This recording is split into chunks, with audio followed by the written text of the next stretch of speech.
Hello, my name is Thomas Martin and I am presenting on the case study Parental Apathy.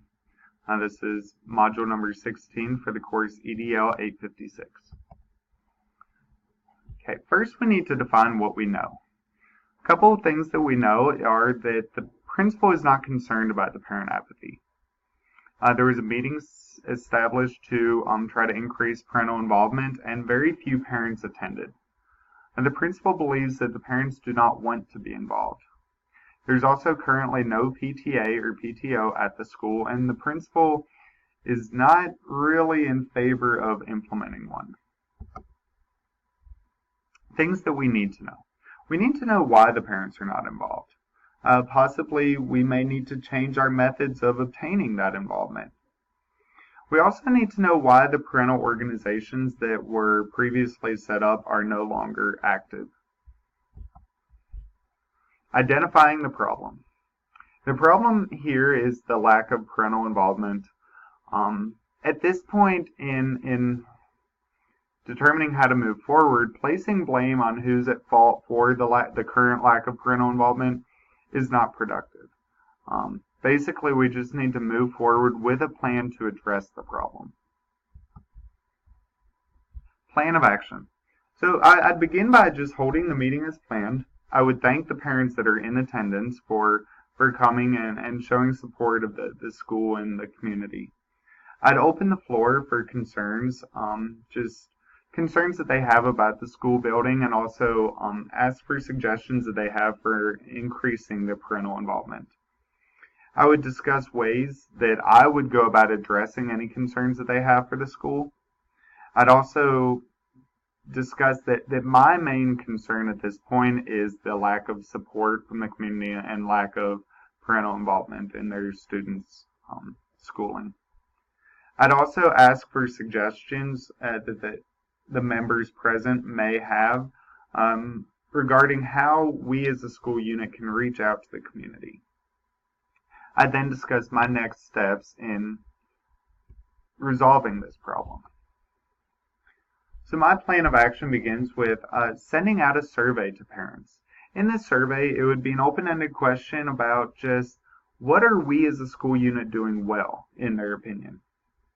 I'd also have an open-ended question about just areas that they feel we need improvement. What areas can we work on? And then I'd also just request their preferred method of communication with the school. Is that through text messaging, email, phone calls, letters home? Just what's the best way that they like to keep in contact with the school? Follow up to survey. I would thank So as we get these surveys back, I would thank the respondents using their preferred method of communication.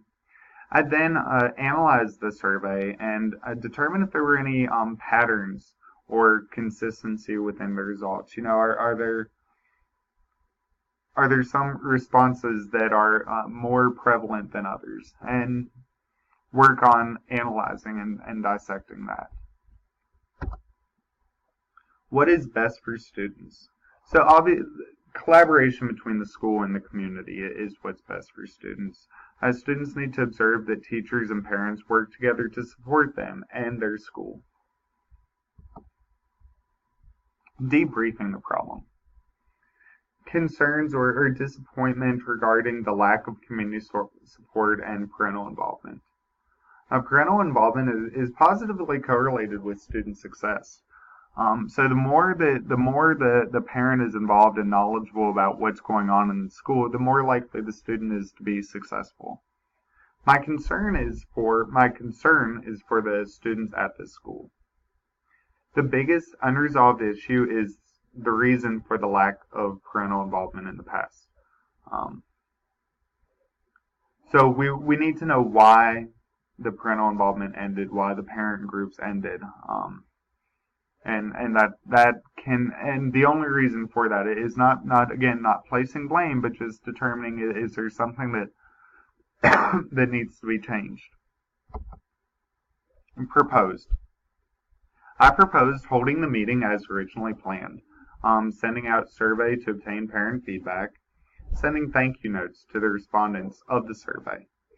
And then also addressing parent concerns after results are analyzed. So addressing those concerns, that can be done just basically acknowledging that there were concerns and notifying the community and the parents that we're taking steps to address those problems or concerns. Addressing student well-being. Collaboration with parents promotes personal well-being of every student. It ensures that parent concerns are met with empathy. It also opens the lines of communication, which means parents will be more forthcoming with information that could hinder their students' academic success.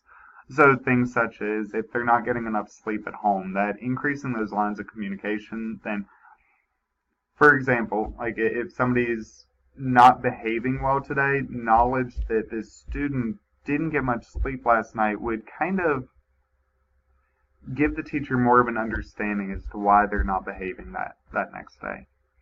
Also, students feel more supported when parents and teachers work together. Promoting communities of engagement. I would do this by thanking community members for their attendance at the meeting. Thank parents that participated in the survey. I'd also address concerns listed on surveys and relay that information to the community, just to show that we're in the process of addressing those concerns. We hear their frustrations and we're taking steps necessary to resolve those frustrations. Thank you.